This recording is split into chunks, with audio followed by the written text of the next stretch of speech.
শিলচর রংপুরের বাসিন্দা শিক্ষাবিদ তথা বড়যাত্রাপুর সিরাজুল আলী উচ্চতর মাধ্যমিক বিদ্যালয়ের অবসরপ্রাপ্ত বিজ্ঞান শিক্ষক আলহাজ শামসুল আলম লস্কর ওরফে লালু স্যারকে অন্তিম বিদায় জানানো হলো।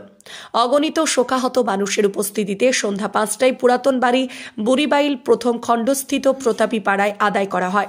তার অসংখ্য ছাত্রসহ কয়েক হাজার মানুষ জানাজার নামাজে অংশ নিতে দেখা গেছে। এক কথায় শামসুল আলম লস্কর লাল স্যারের জানাজার রীতিমতো জনজোয়ার লক্ষ্য করা গেছে। এর আগে এদিন বিকাল 2টায় রংপুরে প্রথম জানাজার নামাজ অনুষ্ঠিত হয়। উল্লেখ্য, বৃহস্পতিবার সকালে শিলচর ভিআইপি রোডে এক সড়ক দুর্ঘটনায় গুরুতর আহত হয়েছিলেন। বিকাল 3টার সময় শিলচর মেডিকেল কলেজ হাসপাতালে আইসিতে চিকিৎসাধীন অবস্থায় মারা যান। ওই দিন ভোরে শিলচর রংপুরের প্রাতঃভ্রমণের সময় সড়ক দুর্ঘটনা ঘটেছিল। সঙ্গে সঙ্গে তাকে উদ্ধার করে শিলচর মেডিকেল কলেজ হাসপাতালে ভর্তি করা হয়েছিল। চিকিৎসকদের সব চেষ্টা ব্যর্থ করে মৃত্যুর কোলে ঢলে পড়েন। তার মৃত্যুর সংবাদ সামাজিক মাধ্যমে ছড়িয়ে পড়তেই পরিচিত মহলের শোকের ছায়া নেমে আসে।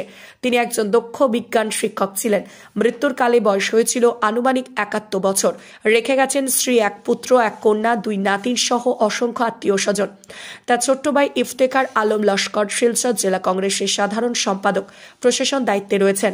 প্রয়াত শামসুল আলম লস্করের জানাজার নামাজে বিশিষ্টজনদের মধ্যে উপস্থিত ছিলেন শিলচর জেলা কংগ্রেস সভাপতি অভিজিৎ পাল, সাধারণ সম্পাদক দিলওয়ার হোসেন লস্কর, সাধারণ সম্পাদক হেলিম উদ্দিন বড়ভূঁইয়া, শিশুরোগ বিশেষজ্ঞ doctor M Masum, Salchapra block Congress সভাপতি হিফজুর রহমান বড়ভূঁইয়া, বড়যাত্রাপুরের প্রবীণ নাগরিক আলহাজ ফজলুল হক মজুমদার, সিআরসিসি শামসুল আলম মজুমদার, জয়নগর যাত্রাপুর সমবায় সমিতির চেয়ারম্যান তাজউদ্দিন মজুমদার, বুড়িবাইল জিপির প্রাক্তন সভাপতি আব্দুল কুদ্দুস লস্কর, রাজ্যিক কংগ্রেসের সংখ্যালঘু বিভাগের সম্পাদক মাসুক আহমদ লস্কর, বিশিষ্ট সাংবাদিক আবুল হায়াত রাজু, গণিরগ্রাম জে আর উচ্চতর মাধ্যমিক বিদ্যালয়ের স্কুল ম্যানেজমেন্ট অ্যান্ড ডেভেলপমেন্ট কমিটির সভাপতি এনামুল হক লস্কর।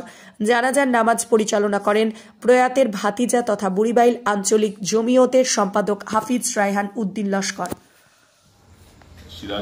সিরাজুল আলী হায়ার সেকেন্ডারি স্কুলের প্রাক্তন শিক্ষক শামসুল আলম লস্কর ওরফে লালো বিএসসি স্যার বলে সবাই এখানে পরিচিত। উনি গতকালকে ওনার রংপুর বাসভবনের পাশেই রংপুর হাইওয়ে রাস্তাতে উনি দুর্ঘটনায় আহত হন এবং কিছু সময় পর শিলচর মেডিকেল কলেজে ওনার মৃত্যু হয়। আমরা অত্যন্ত দুঃখিত এবং মর্মাহত এই এত অঞ্চলের মানুষ যে উনি একজন শিক্ষক হিসাবে, এছাড়াও একজন সামাজিক ব্যক্তিত্ব হিসাবে উনি খুব সবারই একটা সুপরিচিত, সবাই খুব কাছের, সবাই একজন শ্রদ্ধার ব্যক্তি ছিলেন। ওনার এই মর্মান্তিক দুর্ঘটনায় আমরা প্রত্যেকেই মর্মাহত এবং উপরওয়ালার কাছে প্রার্থনা করি ওনার আত্মার জন্য শান্তি হয় এবং পরিবারের প্রতি আমার সমবেদনা জ্ঞাপন করি।